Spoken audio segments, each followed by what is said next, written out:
it's kind of like watching a silent movie. It's still useful. It's just it's lacking the audio portion. And all right, I think it's okay. That's good. All right. So the homework assignment due today, I hope everybody has a chance to turn it in. Did anyone have any problem working on that particular homework assignment? Does anyone have any? Yes, go ahead. I couldn't get into the cisp300. It asked me for the enrollment key. Are you adding to the class? No, I'm on the wait list. You're on the wait list? You have to contact me to add you to the class because I have to do that manually. So it's kind of too late for the previous assignment, but it's a really low point value homework assignment. It's only 5 points.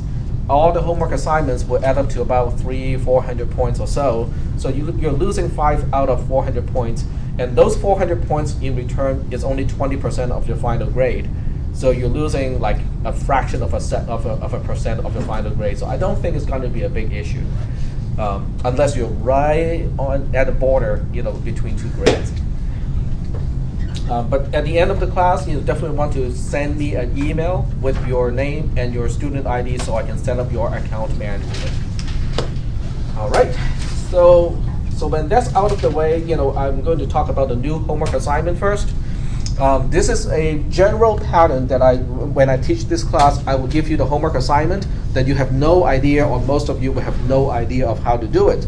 But that's the whole thing. I mean, I want to give you a reason to listen to the lecture following the homework assignment, so that you can connect all the dots in order to do your homework assignment. Or you can also ask questions if you think that I missed talking about a certain part that is important for you to do the homework assignment. So let's go ahead and start with this one. It is due on Thursday, so you only get 2 days to work on this one. The format of all the homework assignment is going to be about the same. You have to download a file, and you have to edit the file, put in your answer, and then re-upload that file back onto Moodle. So in this case, I could give you the link. You just right-click, and then use Save Link As, and remember where you put it. Depending on the browser, it may or may not ask you where do you want to save the file. So in this case, I'm saving it into my Downloads folder, which is the default in many operating systems, in many browsers. So I'll go ahead and save the file and open it up.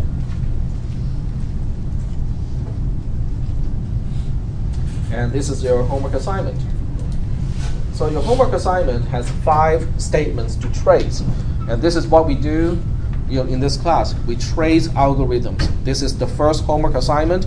We'll be doing this until the end of the semester. We'll just be tracing the execution of programs by hand using a spreadsheet. The complexity of the algorithm that you'll be tracing definitely will change over time. So this is really just a beginning part so that you can get used to the tools and also how to get it done. So what you have to do is to trace the algorithm in the second sheet. Okay, so you have to trace it in sheet 2. So now you have a problem because the algorithm is in sheet 1, and you have to track it down in sheet 2. So you would think that you have to go back and forth like this all the time, which is a hassle. But that's not really the case, because OpenOffice Calc has a feature. You can use window, new window. So now we actually have 2 windows of exactly the same document. Let me show you after I resize this. Let me do it. It's hiding it's not big enough to. Okay, do that.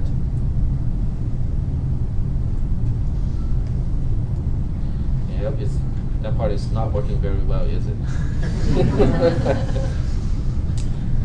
All right, let's see.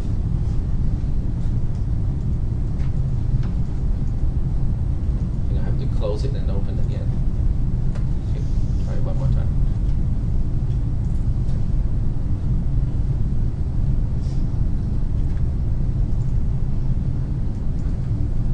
There we go. So you don't have to read the exact content at this point because I'm not actually tracing this algorithm. I'm just showing you how you can open up multiple sheets of the same document at the same time. So what you need to do is to click Window and then click New Window. So now we have two windows and they're exactly the same. They're on the same document. If I make any changes here, you will see that change to be reflected in the other window as well. But more importantly, what we can do is now to have the second sheet on the second window on sheet 2. So now we can have the first one to look at the algorithm and then have the second one to trace the execution of the algorithm, and you can look at both at the same time. Okay, are there any questions about how we can do this? Yep. How do you put the little arrows in there? There's a character thing in the program? The program automatically has shortcuts, so when you input, okay, let me show you. Okay, that's a good question. You don't have to be too concerned about that because you're only tracing the algorithm, and when you're tracing it, you don't need the left arrow symbol. But if you want to do that, you just have to type, and then what you do is you type less than with a dash, and then the space, it will automatically convert it to a left arrow. Cool. I believe that's a default behavior in the LibreOffice Calc. And right arrow would be opposite or whatever. Correct. Yep. Okay, so what I have just done is to show you, how to use the application program to open up the algorithm on your left-hand side and open up another sheet on your right-hand side so that you can trace the algorithm, when you are reading the algorithm at the same time. Any questions about this step? No questions about this step? Okay. If there are no questions, what I'll do is I'll leave this part open so that we can refer back to it when we need to. And we'll go take a look at the module that we were on the other day. So this was the module that we were on last Thursday. How many people read this again after you got home? Very good. So that's a really good study habit. Okay, a good study habit is to read it before the class. Now you don't have to understand 100% everything. What you need to do is to get a rough idea of what I'll be talking about. Okay, and if you have any particular question at that time, you can write down your questions as well, so you can bring it to the class. After the class, preferably as quickly as possible, you should go ahead and review the material and make sure that you understand all the material that I covered during the class. The sooner you do that, the better, because it helps to reinforce your understanding of the material. All right, so we are here, and this was where we left off last time. And I also remember last time, let me use an editor to capture that part. Just hold on a second. Let me use one of these editors to do that. We use notes. We use notes. We did. Yeah, notes, makes a very small notepad. Okay, this was what I captured last time. And I changed this already because last time when I first presented that, I was presenting it like this: x equals x plus 1. And I was talking about how x equals x plus 1 can have different meanings to different people. To mathematicians, x equals x plus 1 is false. It is not true, because you cannot find a value x such that it equals its own value plus 1. Okay, 3 does not equal 3 plus 1. 4 does not equal 4 plus 1, and so on. On the other hand, if you ask a programmer, the equal symbol usually means assignment, which means you are evaluating the right-hand side, in this case x plus 1 first. Whatever that value becomes a particular number. And then you take that number and you use it to change the variable on the left-hand side, to update the left-hand side. So it's a two-step process: evaluate the right-hand side, update the left-hand side. That's the meaning of the equal symbol in programming, but only in certain contexts. In other contexts in programming, the equal symbol still means equality. The two sides are they the same or not? So to avoid that confusion, instead of using the equal symbol to mean assignment, which is what most programming languages use, I use a left arrow for that operation. So it is clear that we have to evaluate the right-hand side and then use that to update the left-hand side. Are there any questions about this? Yes? Mhm. Like, if it was like 2, then the x on the left side would be 3. You cannot have anything other than a variable on the left-hand side, because whatever is on the left-hand side has to be something that can be changed. So that means it has to be a variable. Okay? So you cannot have a constant on the left-hand side because it does not make sense to change a constant to something else. Okay. So what we'll do right now is, I do this a lot in my classes. I'll give you a live example so that we can use it as an exercise.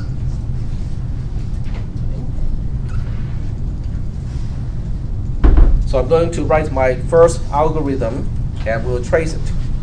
The first algorithm will start with something like this. Okay, I use the I variable and assign a particular number to it, say 0. And j gets a value of 0, I gets another value of 2, and let's say that's the algorithm that I'm tracking. I also use line numbers. Now the line number column seems to be redundant because the row number matches the line number exactly, so it appears that it is not really needed until you print it. Okay, because if you print the spreadsheet without a column for the line numbers, the row numbers do not show unless you turn it on explicitly. So this is kind of handy because if you want to print it out, it will just print out correctly. Are there any questions about the algorithm itself? Column A represents the line number so that I can refer to this line, and that line 1, line 2, and line 3. Column B is the actual code on each line, which basically means in this case I want to change I to 0, change j to 0, and then change I to 2. So now the question is, what do I mean when I say we want to trace this algorithm? Because we are going to do this for the whole semester.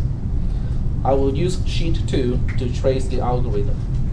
Tracing an algorithm simply means that you want to display what will happen to the variables as you execute the program. Okay? And what we'll do is we'll reserve one column as the line number. We'll reserve other columns for each variable. We have two variables in this case.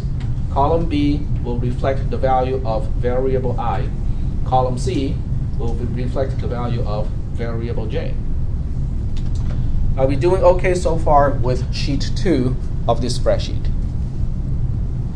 Is that okay? All right. And then what we'll do, now what is the first line?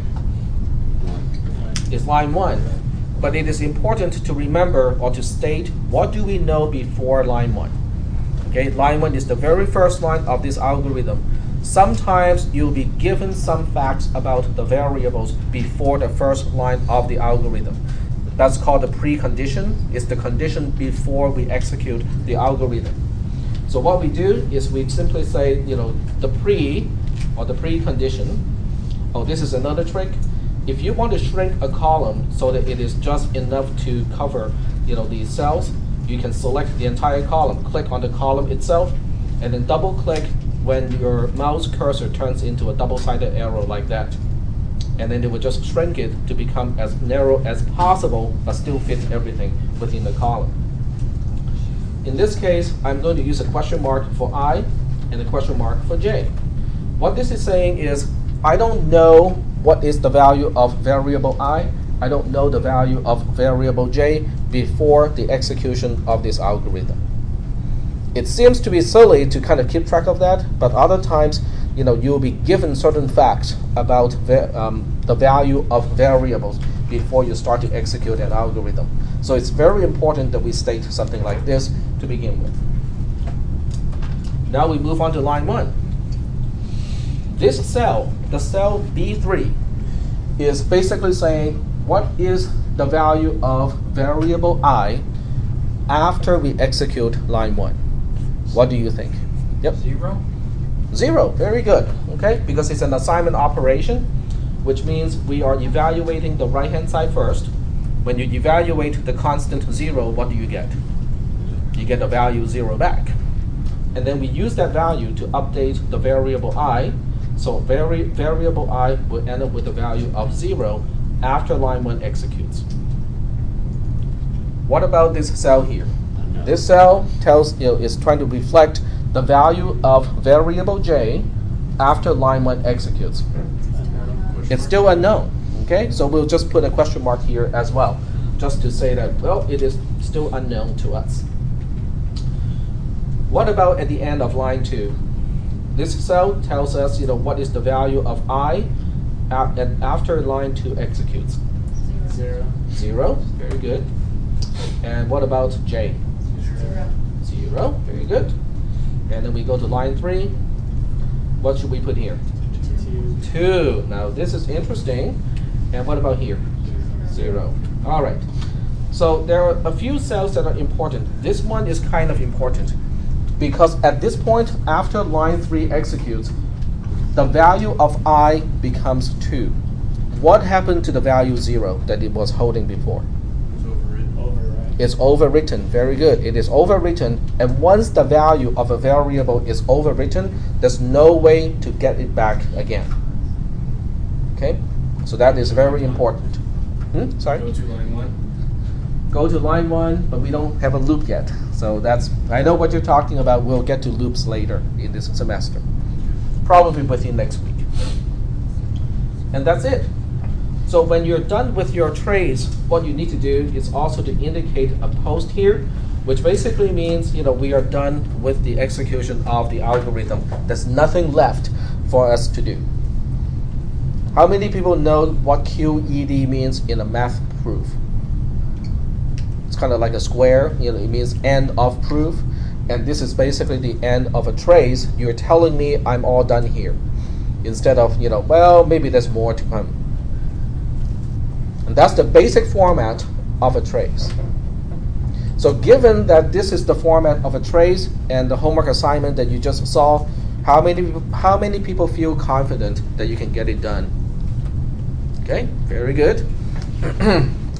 But just in case, okay, I'm going to make this, I'm going to make another sample program that is a little bit more complicated so that we can also, deal with that as an example.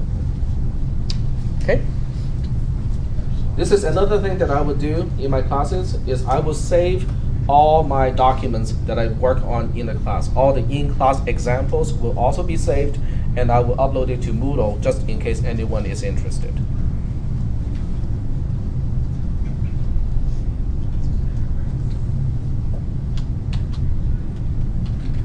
And the folder is going to be called the same name, with the year, month, and day, and also the class name. And this will be uploaded to the server. So when I save the file, I save it to the folder that represents this class for today. And I have to give it a name. So we'll call it simple. And now we work on the next one. Work on the next one, we can close the one that we are done with. And this time, let's make it more interesting. X will get a value of 56 to begin with. X gets X divided by 2, and Y gets X times 2. Okay. My numbers. Open up a new tab for the trace in sheet 2. Okay, now this one is a little bit more interesting because it has self-referencing assignment statements. In other words, if you look at line 2 is a little bit more interesting now because we have the same variable appearing on the left-hand side as well as on its right-hand side. Okay. It looks like it's kind of a circular reasoning because when we perform the operation, we're also changing the variable. But doesn't that mean that we have to do the operation again? I mean, just so that it is updated? Well, that's not the case. Remember, an assignment statement only has 2 steps. Evaluate the right-hand side first. Whatever value it gets to, you use that value to update the left-hand side, and you're done. So we'll just make sure that we understand that concept with this example. Yep. Is it always like that in all programming? Yes. All programming languages or assignment statements of all programming languages will do exactly that. Right-hand side first. Evaluate the right-hand side, update the left-hand side. Okay. So we'll go ahead and trace this algorithm this time. And the trace is going to have exactly the same thing, except this time we only need one column for the variables because we only have one single variable in this case. We have two. We have two. We got two? Oh, we got one. All right. So you guys are paying attention. Very good. It was only a test. I knew there were two. All right. So we'll start with a precondition, and for the most part, a precondition, at least at this point of this class, will always say that we don't know anything about the variables. Now that is a very important concept because it depends on your programming language.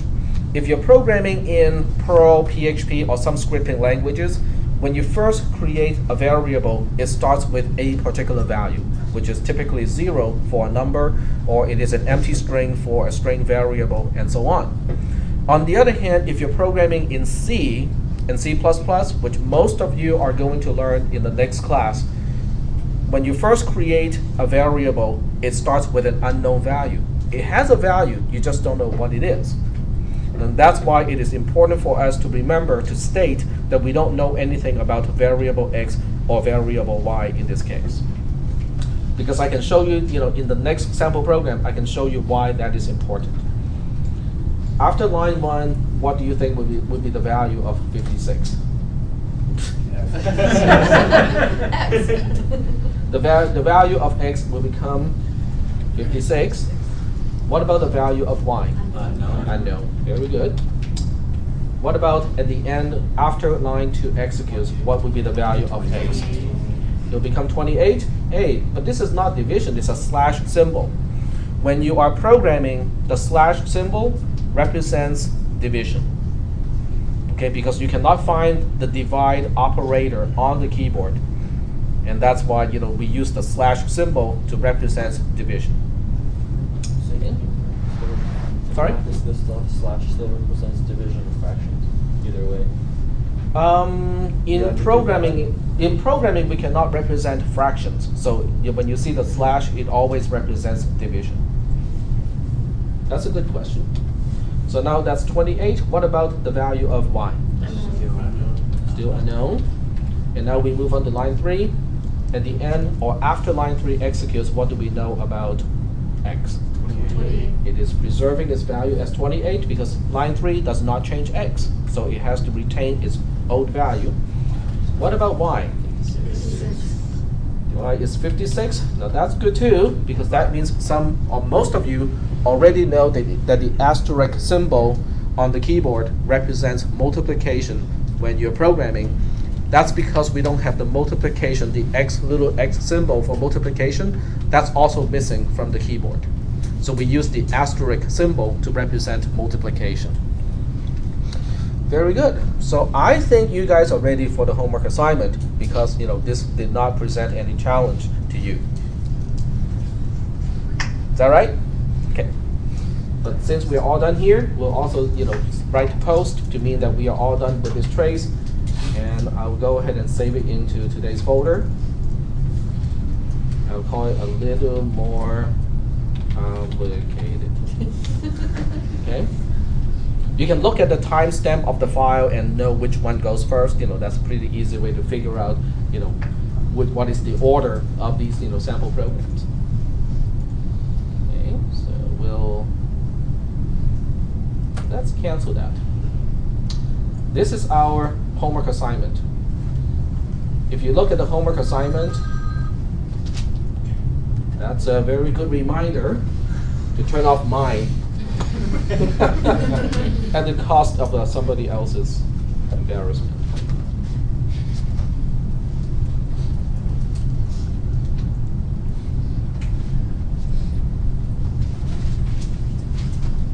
There we go.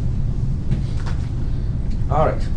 So if you look at the homework assignment, which is this algorithm here, it's a little bit longer, it has two variables involved. But if you look at the type of assignment statements and the type of operation, do you think you can handle this? Very good. Okay, so that's your first homework assignment. The second homework assignment, and it should take you, probably what, 10 minutes to do it, if that. Okay. Now, what I usually do when I read homework assignments is I would look at the properties of a document, so I can actually see how long people spend to work on a homework assignment. And that's interesting to me because some homework assignments are kind of more difficult. I want to find out how much time people need to work on homework assignments like that. This one would not be too much of a challenge. Once you know how to use OpenOffice Calc or LibreOffice Calc, the rest should be relatively simple. So let me close this document. There's no need to save it because that's exactly the same way as it is on the website. All right. Well, I did promise you to give you one tricky case, so here it is. Okay. And this one starts with x gets x plus 1, and this is line 1, and I'll just leave it like that. In the trace, in sheet 2, we have line number, and this time we have one single variable. And let's just say that we use the same convention. The precondition is we don't know anything about x. After line 1, what do we know about x? We don't know. We don't know. Very good. Okay, so it is still a question mark here, which means I still don't know what the value of x will be after line 1 executes. I only know that it's going to be 1 more than what it used to be, but since I did not know what it used to be, I have no idea of what it is after line 1 executes. Okay, so when you see something like this, it is a sign of trouble. Okay, you should always know the value of your variables after a particular line executes. Is that okay? Okay. So we are pretty much done. We are done with assignment operations, okay, which is evaluating the right-hand side, update the left-hand side. I will just go ahead and quickly go through these slides, make sure I don't miss anything. This slide is a generalization of the assignment operation. You have the right-hand side RHS, you have the left-hand side LHS. The right-hand side can be any expression. It can be as simple as a constant, 0, 1. Those are constants. It can be as complicated as an expression like this huge. Okay, it does not matter because what you need to do is to evaluate the value of the right-hand side first. After that, you use that value to update the variable on the left-hand side, and then the assignment operation is done. It is finished. Okay. Section 4.2 talks about constant assignment, which is the easiest case because a constant is easy to evaluate. 4.3 talks about self-referencing assignment, which means the same variable is on the left-hand side as well as the right-hand side. But I just talked about how to deal with that case. You take the current value of AE total expense in this case, add the value of x to it, it becomes a particular number. You take that particular number and then you update the variable AE total expense and you're all done. Okay. And section 5 talks about how we are going to visualize the changing of the variables. And in this case, I do have a known value in available funds as well as AE total expense because of the assumptions. So it is not always the case that they start with unknown values. Sometimes they may start with some known values. And that's the end of this module. And now we are moving on to conditional statements. So if you guys have any questions, you should definitely ask the questions in the class as quickly as possible. I know sometimes people hesitate to ask questions because they think, well, the rest of the class will just think that I'm dumb because I have questions. Trust me, most of the time, if you have a question and you ask it in the class, you'll become the hero of the class because the rest of the class is thinking, well, thank goodness somebody is asking that question because I don't want to ask that question. So go ahead and ask questions in the class because if you don't ask questions, I will go faster and faster and faster and faster. Okay, which may not be a good thing. That may not be a good thing. So you got to ask questions to slow me down so that I make sure all the concepts are understood. Yep. Did you have a good weekend, man? I had a good coffee this morning. Okay. Turbo juice, as I call it. All right. So Module 13 talks about conditions and conditional statements. Right now we have one single type of statement. So far it is called an assignment statement. What can you do with assignment statements and variables? Assign a variable. You can change the variables. You can change the variables depending on expressions that may depend on other variables. Okay, so in the end, you can go through a lot of computations, but can you change the path of execution and say, sometimes I want to go this way and sometimes I want to go that way? No, we do not have the mechanism to do that. But why would you want your program to be able to go this way sometimes and other times I want it to go the other way? But because a lot of logic requires decision making. Okay, you need to decide which way to go depending on conditions. I can give you one example. I want you to write an algorithm to find the larger or the maximum of two variables. Okay, well, that's a pretty easy task.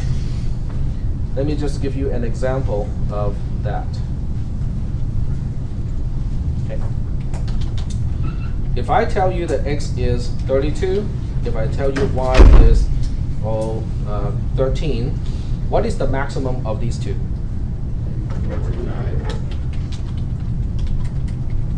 That's 32, right? Okay. If I tell you x is, let me give you a tricky one.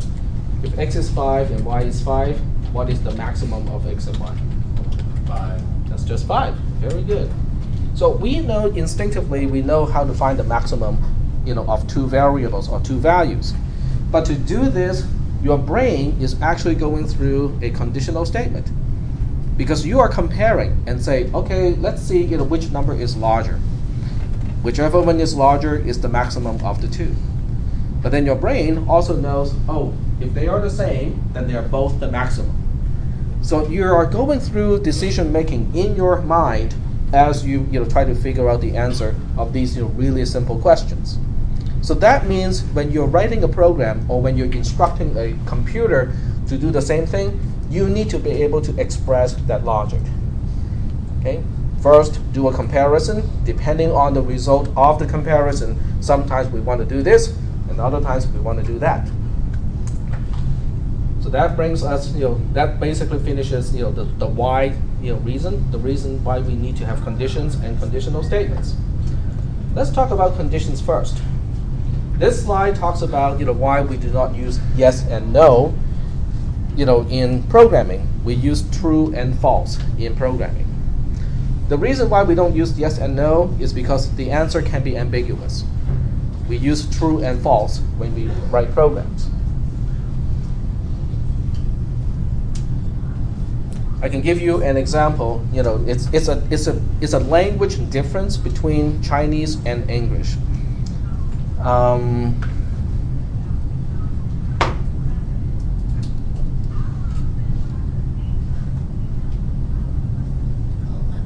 That's a little bit loud.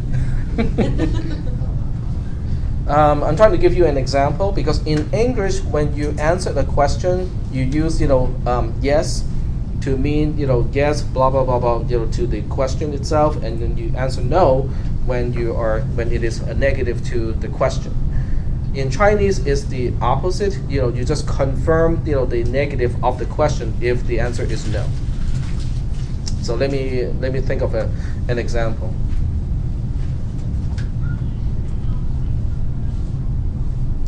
Yesterday was not a cold day. Was yesterday? Okay, yesterday wasn't a cold day. Okay, well, that's not a question. But if I want to confirm that, if I want to give you feedback, in Chinese, I will say yes. Okay, to confirm that yesterday was not a cold day. But in English, you will say no, because no, yesterday was not a cold day. Okay, So depending on the language, depending on the culture, the affirmative and the negative answer, can be used differently. It's just a convention. But in programming, one thing that we do not want is ambiguation. We don't want to guess, what it means when someone answers yes or when someone answers no. So we use true and false. There are some operators that will give you an answer of true or false. We have greater than, less than, greater than or equal to, less than or equal to, not equal to, and equal to. Are these symbols new to anyone? I hope not. I think these are introduced in, what, 2nd or 3rd grade? Is that about right? I think that's about right. My 2nd grader has not seen these symbols yet, but my 3rd grader, my other kid, when she was in 3rd grade, I think, she has, she dealt with these symbols already. Okay, now it is nice that if we can enter the symbol greater than or equal to, but that takes a little bit of work when you try to do that. So in this class, you can also use greater than and then followed by equal symbol to mean greater than or equal to. And the same thing for less than or equal to. You use less than followed by an equal sign to mean less than or equal to. Not equal to is a little bit harder. In C and C++, you use exclamation point and then an equal symbol to mean not equal to. But it is more common in most other languages to use less than, greater than to mean not equal to. Does that make sense? If A does not equal to B, doesn't it mean exactly the same thing as A is less than B or A is greater than B? So that's why we use less than, greater than to mean not equal to. And of course, there's equal to. Equal to, if you want to use C and C++, it is represented by double equal. And in all other languages, it is a single equal. Now, this is something that will come back and bite some of you in your next semester. When you take cisp300, some of you will get bitten by this particular problem. Because in C and C++, as well as Java, a single equal symbol always means assignment operation. You're changing the left-hand side. If you want to make a comparison, if you want to compare the values of two things, you have to use double equal. The problem of C and C++ is you can hide an assignment operation inside a condition. Okay, so when you think that the program is checking the left-hand side and right-hand side to see if they are equal, the program is actually evaluating the right-hand side and update the left-hand side. Because one has the symbol of a single equal symbol, and the other one has the symbol of double equal symbol. Okay, I can almost guarantee that at least 25% of this class would get bitten by that particular problem in cisp300. Because syntactically it makes sense, but when you go through the eyes of a C compiler, then it means something else. It means something other than what you think it means. So make sure that you remember this one when you get to comparisons in C and C++ and Java, and Perl and many other programming languages. Next, we'll skip this topic for now, and what we'll do is we will go ahead and think about how do we write an algorithm to find the maximum of two variables. Okay, so let's do that. I'll use my little notepad here.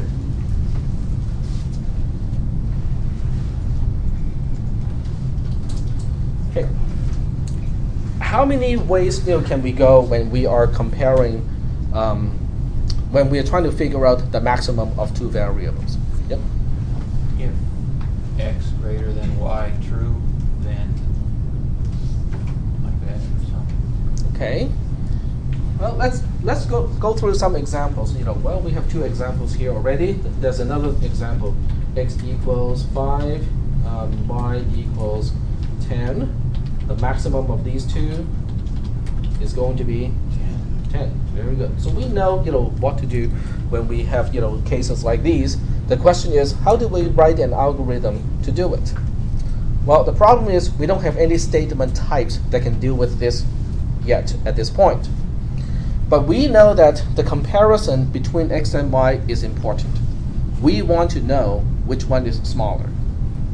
Is that right? Okay. So if I want to write this out, this is one of the very few times I would use the whiteboard. We can perform the comparison first. Okay, x is greater than y. Is it true or is it false? How many outcomes can come out of this comparison? How many possible results is possible? Two possible results. In other words, this can either be true or it has to be false. Okay? If it is true that x is greater than y, then which one is our maximum?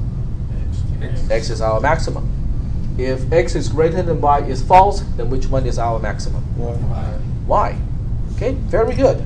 So in this case, we know that the maximum is x, and in this case, we know the maximum is y. So now what we need is a particular type of statement in pseudocode to represent this kind of decision-making process. And that's called a conditional statement.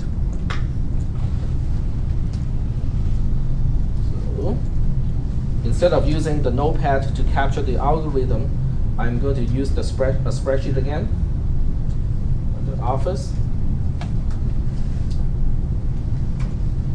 And what we'll do is we'll say if x is greater than y, then, and in this case, I'll use the variable z to represent the maximum. The maximum is going to be, in this case, x, else the maximum is going to be y, and if. And using the indentation tool, like that. Okay, so we have now first encountered our first conditional statement. How many people can read this and kind of know what it means? Okay, so to a first-time person, looking at an algorithm, this can be a little bit confusing because when do we execute line 2 and when do we execute line 4? That's the question. So that's why when we talk about conditions, I would also use a picture to represent the conditional statement. In our specific case, it is this picture. Let me try to overlay the algorithm and also the picture side by side so that we can see both at the same time.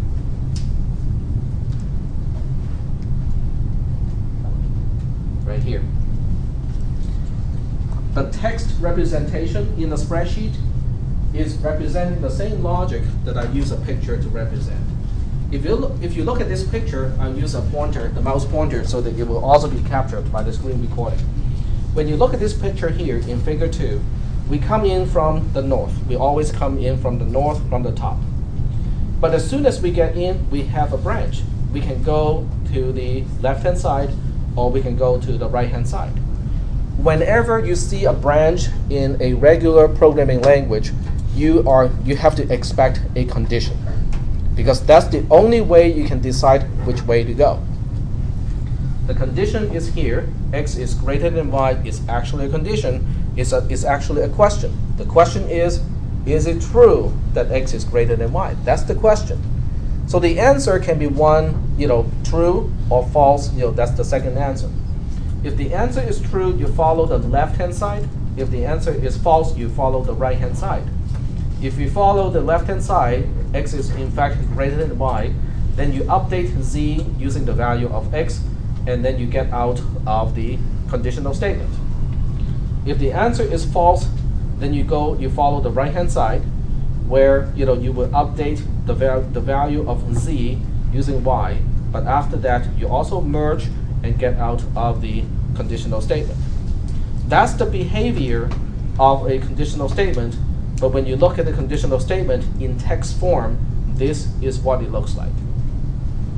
Are there any questions about the correspondence between the text representation of a conditional statement versus the pictorial representation of a conditional statement? No questions?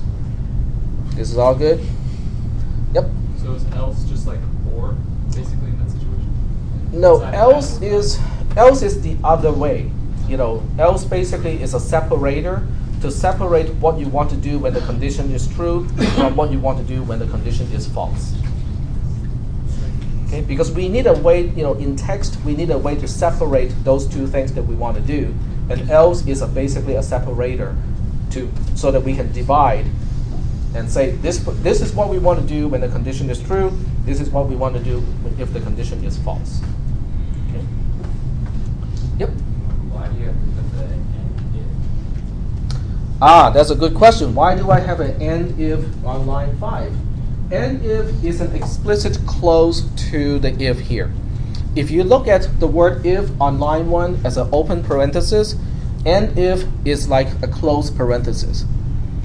Okay? At least in this class, I want to emphasize the end of a particular statement. Because when we have nested statements, it becomes even more important to say that this is the end of this statement, this is the end of that statement, this is the end of that statement. Okay, we'll see that later. Okay, right now it seems to be kind of extra stuff that we do not need, but it actually serves a purpose later on. This is also the syntax in Visual Basic. In Visual Basic, when you use a conditional statement, you have to end it with and if. Okay. Yep. So is this pseudocode or code actually? Right? Well, this is pseudocode, but it also has the same syntax as Visual Basic, Oh. just by coincidence. Are there any other questions about the pseudocode here? No questions? Is anyone taking cisp300 at the same time? Okay, so you will find out that this class and cisp300 are somewhat synchronized. At some point, they will also talk about conditional statements, except in that class, you actually get to run the program in Visual Basic. But in this class, we run the algorithms by hand manually.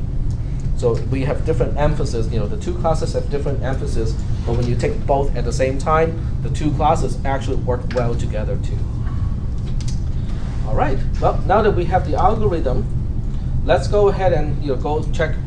Let's check whether it works or not. So what we'll do is we'll use sheet 2 for one particular use case or test case. So it's a trace, which means we need a line number. Now this time, because it is a conditional statement, in addition to a line number, we will also need another column, and I'll just call it comments for that column. And then we have 3 variables in this case. We have variable x, y, and z. Let me just make this wider first so we can see the whole thing. Like that. Line number does not really need that much space, so we can shrink it. Now this time, the precondition becomes useful because I cannot tell you whether x is in fact greater than y unless we know the actual values of x and y. So that means the precondition must state something about the value of x and the value of y. So in the first test case, I'll just say that x starts with a value of 32, y starts with a value of 5. Do not ask me why they have those values. It is just given to me before the algorithm executes. Z, on the other hand, let's just say that we don't know the value of z, because even if we knew the value of z, it's going to be changed. It's going to be updated by the algorithm itself. And now we can move on to line 1. Well, what happens after line 1? What will happen to the value of x? It stays the same. It stays the same. How about y? It stays the same, and z will stay the same too, because line 1 is not an assignment statement. And as a result, none of the variables is going to be changed. You can, if you want to, just repeat the values here. That's perfectly fine. But this will get old real soon, okay? Because we'll encounter traces of 20, 30 lines or so. So the new convention is if you don't say anything on that for that particular row, that means the values of each variable is preserved. Is that okay? It's a shorthand so that you don't have to retype the values every single time. But there's one thing that is special about line 1. Line 1 needs to evaluate a condition. Whenever you evaluate a condition of a conditional statement, you have to tell me what is the result. X is greater than Y is True. true. Very good. Now, if the condition is true for this conditional statement, according to the picture, which way should I go? Should I go to the then or should I go to the else? The then, right? Okay, very good. So we'll go ahead and go to the then, which means the next line to execute is line 2. Very good. Line 2 is an assignment statement. It's going to take the value of the right-hand side, which consists of just x itself. X has a value of 32 at this point, so the entire right-hand side has a value of 32. It will use that value to update the left-hand side. The left-hand side is z, so the variable z in column E is going to be updated to 32. Here comes the big question. Where do we go from here? Technically, it is line 5 because that's the merge point, but I don't track end if. So technically speaking, we can actually just say post at this point. It is already done. Okay, so the important part is we do not go to line 4. That's one case. Let me save the file first before I forget. Let's use sheet 3 for another test case. Now, because the test cases have about the same kind of format, I can just copy and paste the header of the columns.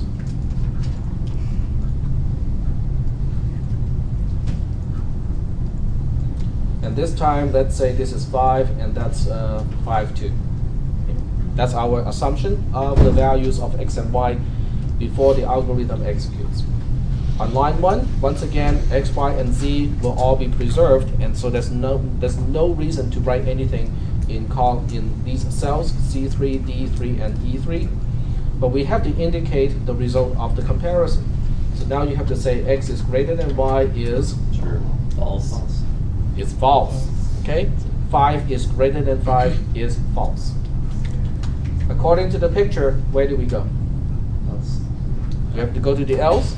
Now, I also do not track the execution of line 3 because the entire purpose of line 3 is to separate the then portion from the else portion. There's no need to track it because it doesn't really do anything useful. So the next line that we are executing is actually line 4. As a result, when we keep track of the line number, we only keep track of line 4 in this case. Line 4 is going to evaluate the right-hand side, which consists of a single variable y. Y has a value of 5, and then we use that to update z, so z will end up with 5 as well, and we are done. Yep. How can 5 be greater than 5? 5 is greater than 5 is false. Right, It's not. It's not great. It's false. right, but seems like it would end in. Sounds like it's less than 5, right? You have to look at the picture too. If you look at the picture, which way will you go? X is 5, y is 5. Okay, so the question is 5 greater than 5 true or false? That's the question. What is your answer to that? No. False. Okay, so then you have no choice but to follow the path that is labeled false. And when you follow this path, it tells you that you have to update the value of z with the value of y, and then you get out of it. The end, anyways, the z will update the maximum value, so Correct. it doesn't matter if it's x or y, right? Well, according to this logic here, as far as we can tell with all the test cases up to this point, yes, it seems to work fine. Good. Yes? For this question, if you think of it like statistics, like the null hypothesis, where if it's not greater than, then it's less than or equal to. Right. So when you go to the false route, it's less than or equal to, which is 5. Correct. Okay, what you are saying is, if x is greater than y is false, it is the same as saying x is less than or equal to y. When x is less than or equal to 5, when x is less than or equal to y, that means y is the maximum of the two. Yeah. You can look at it that way too. Are there any questions about this part here? Let me show you both the source code and also the trace, until we know that there are no questions. So we have the pseudocode, we have the trace, we have the trace, and then we have the picture. Can everybody correlate, the picture, the pseudocode, and the trace based on this particular test case? How can I be sure that this will work for every possible value of x and every possible value of y? How do I know that when x is 131 and y is 267, this algorithm will still behave correctly? We can trace it, and prove that it works. So tell me, how many possible combinations are there, assuming x has to be an integer and y has to be an integer? In theory, in mathematics, there's an infinite number of integers. So that means it is impossible for me to test this program using this method and get 100% confidence that this algorithm will work for all possible cases. Isn't that a bummer? It is a big bummer, because now I'm basically saying I can go through 20 gazillion test cases, and all I have proven after 20 gazillion test cases is that it will work with those 20 gazillion test cases. 20 gazillion plus 1, I don't know about that. That's a bad feeling. If you are a serious programmer, a serious software developer, that should send goosebump on the skin, because it's like, but how do I know for sure that this algorithm will work? Period. For all possible values of x and all possible values of y. So remember that question, because we'll come back to that question and we'll attempt to have a particular method to answer that question. All right, so we'll go ahead and save this file because I made some changes to it. And we'll close it.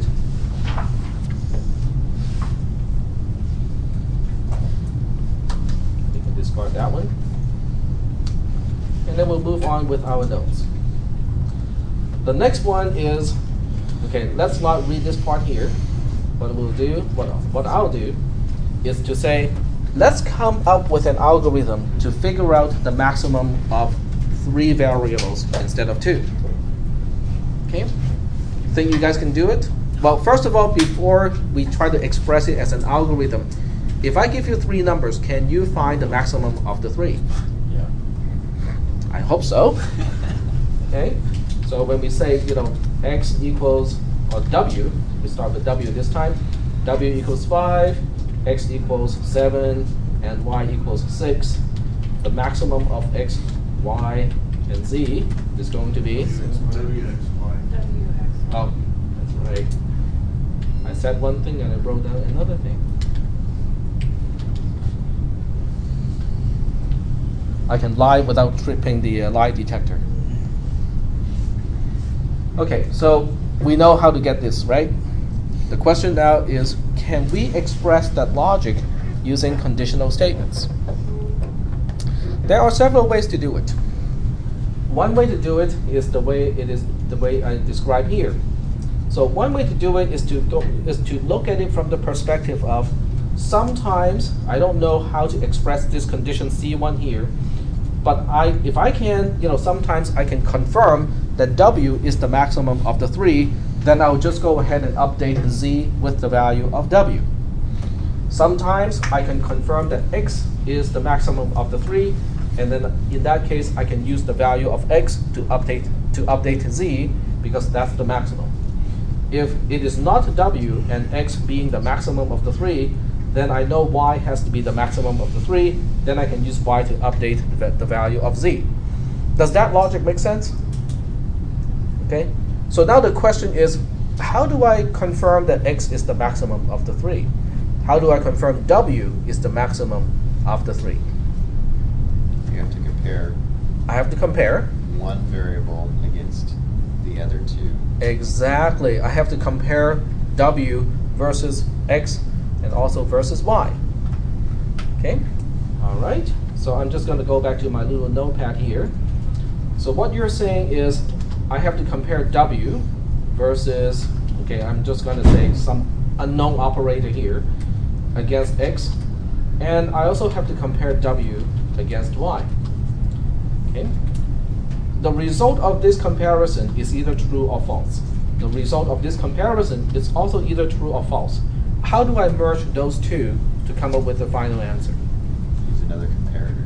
Use, not another comparison. And? We use a logical operator. In this case, it is AND.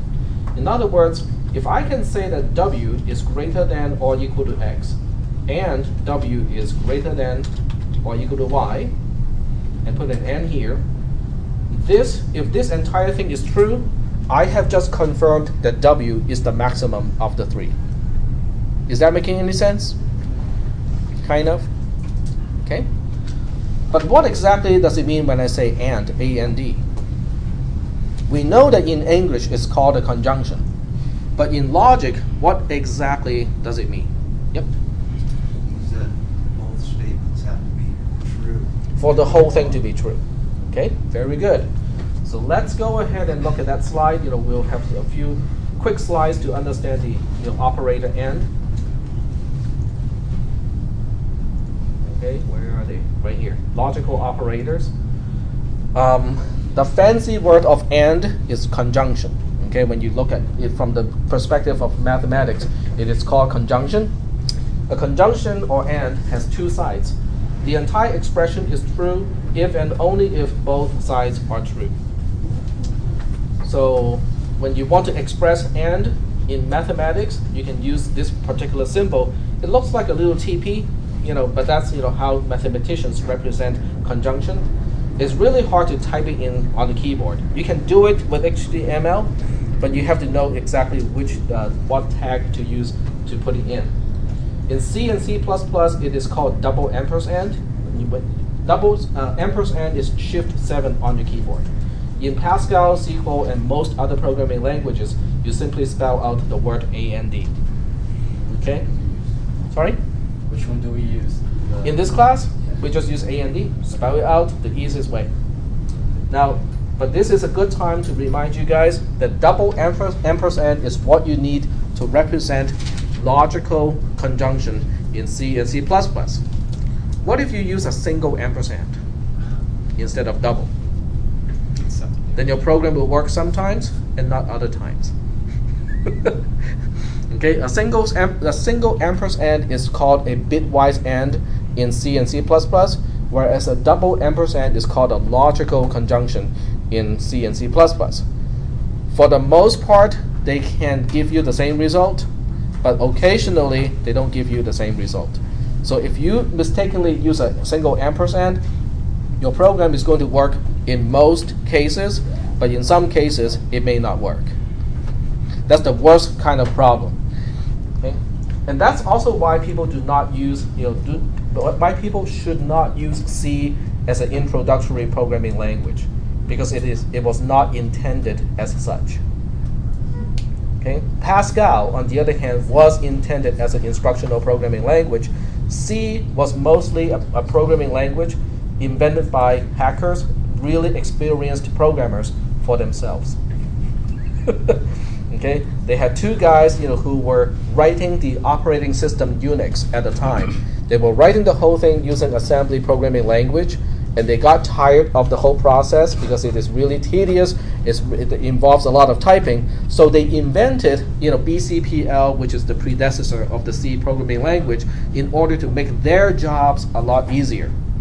It was never intended to be released to the public. It was never intended as an instructional programming language. Okay? And that's why C, C++, and all the entire family of programming languages, this is how some people describe it.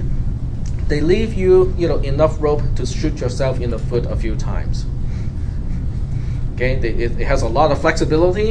It has a lot of good features. But if you don't use those features correctly, or if you use the wrong operators, your program can be extremely difficult to debug. So keep that in mind. The double ampersand is not the same as a single ampersand in C and C++, and I can almost guarantee that at least 25% of this class will get bitten by that one too when you move on to cisp360. All right, now just moving on to the actual technical definition of conjunction. We just spell it out. True and true is true. False and true is false. True and false is false. False and false is false. Did I miss any special case of conjunction? No? That's it, right? 4 cases there are only 4 possible cases. Because the left-hand side has to be true-false, which means there are 2 possibilities. The right-hand side can also be true-false, which means another 2 possibilities.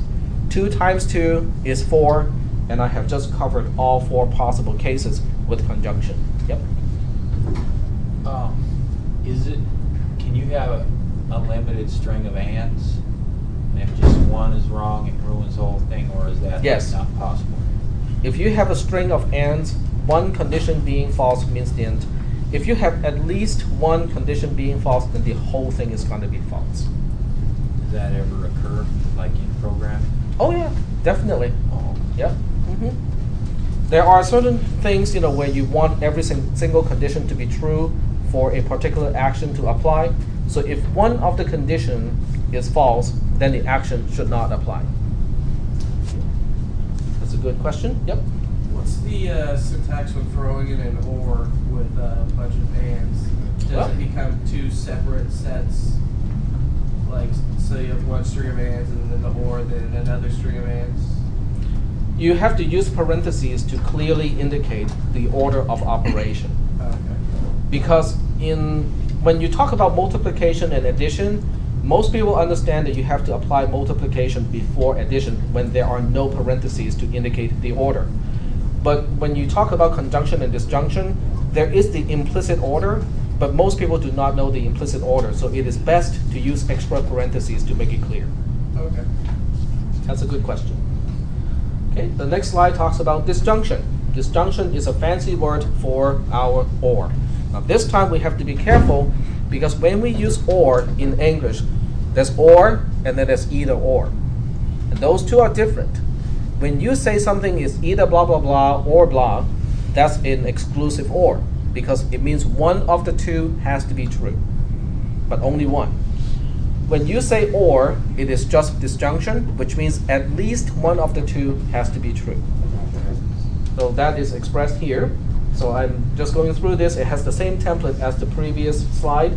The operator has 2 sides. The entire disjunction is true if and only if at least one side is true.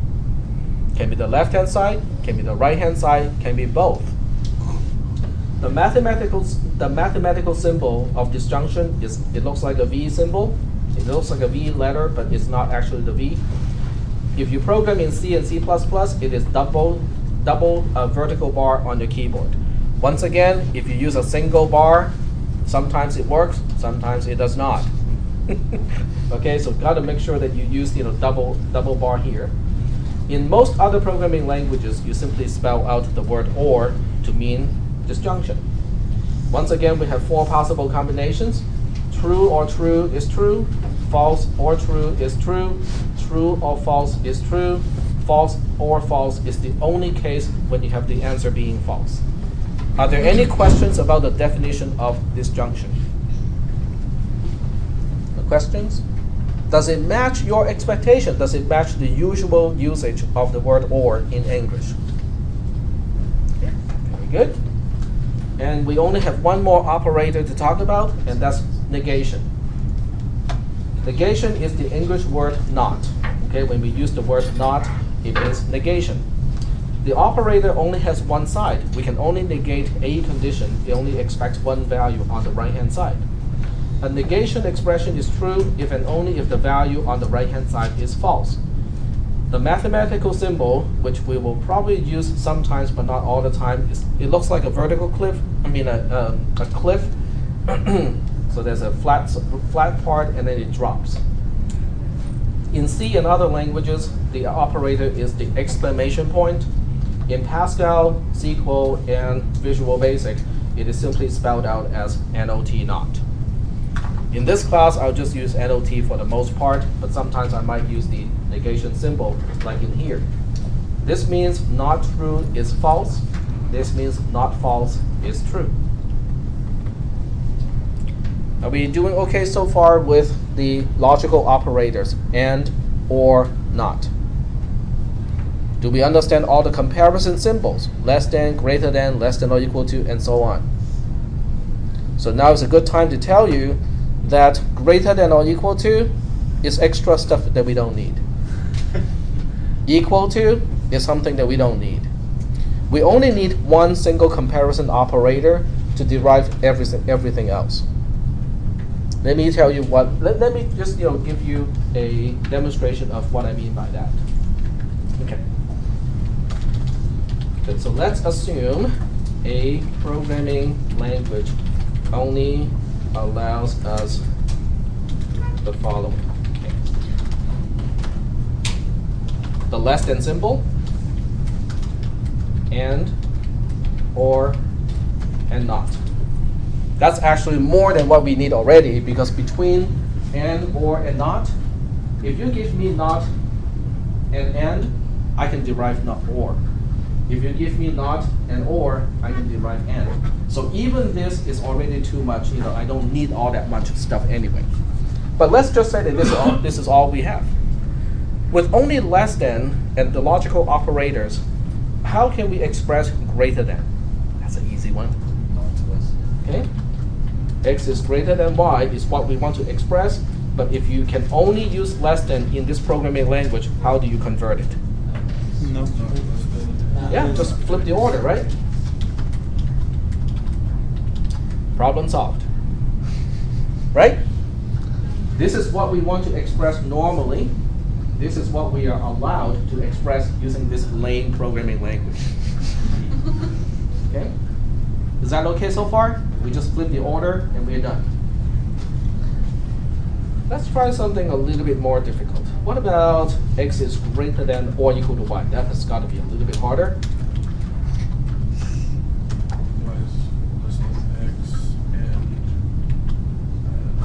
It is not the case that x is less than y. Is that right?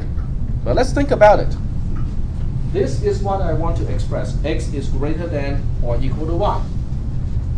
But we are only allowed to use the less than operator and one of these logical operators. So would that mean the same thing? It is not the case that x is less than y. Does that actually mean that x is greater than or equal to y? Yeah. It makes sense, right? It's a little bit twisted, but it makes sense. All right, if we can deal with that, let's deal with x does not equal to y. Okay? That has got to be a little bit harder. But I have already told you the solution when we talked about the representation. Yep. Could you move them up the screen a little bit? Oh, sure. Absolutely. Like that? Thank you. Sure. Yep. Were you offering for someone to answer? Sorry? Were you offering for someone to answer it? Or? Well, we talked about this already. When we talked about what you can use to represent not equal to, it is represented as less than greater than. Because when you say x does not equal to y, you're actually saying what? X is less than y, or y is less than x. Okay. All right, let's try something else. What about x equals y? If I want to say that x equals y, and all that I can use are these, not and or and less than, what do we do? It's the same. X is not less than y. Well, I'll give you a really, X is less than y, not or and I'm lazy. X is one. Oh. I'm lazy. Okay? Because you just have to take whatever we had before to express not equal to and say that is not the case. Okay? When you say it is not equal to something, double negation is positive, so you're actually saying it equals to that something. Okay? But there's another way to express this. If you do not like a negation on the outside and have a disjunction in the inside, what is the other way to say this?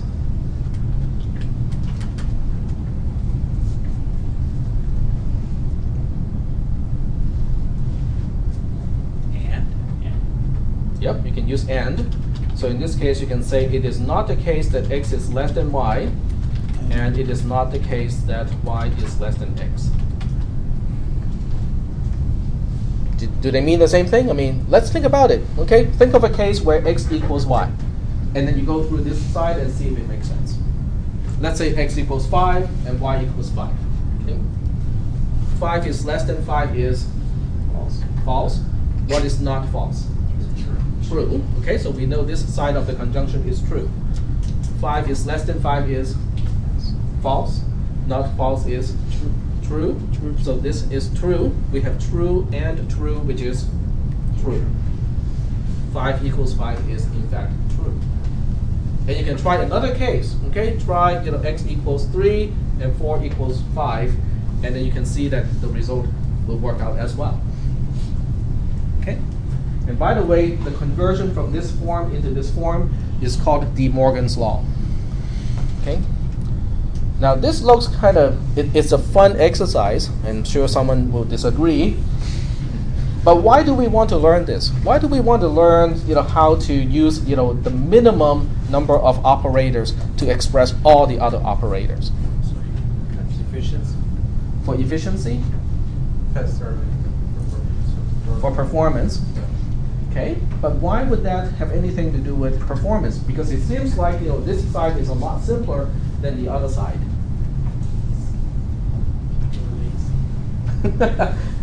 Well, that too. But think about all the poor people who have to design processors. Go ahead. Well, I was going to say it'd be a lot easier for someone else to look at your code if you were making it as simple as possible, not having like 20 double negatives to page. Exactly, because someone may give you this code. When someone gives you the code on the right-hand side, you have to go through the mental exercise and understand, oh, so you mean blah, blah, blah, blah, and simplify the expression. Okay, so that's one reason why we have to be able to at least associate the left-hand side with the right-hand side and confirm that they mean the same thing. But the other thing is, how many people want to become computer engineers? Okay, a few. How about electrical engineering? Another few, okay? So you guys have a particular problem. Because in the computer, when we choose operators, we can choose all of these different operators because we are human beings and we have all these things that we can express.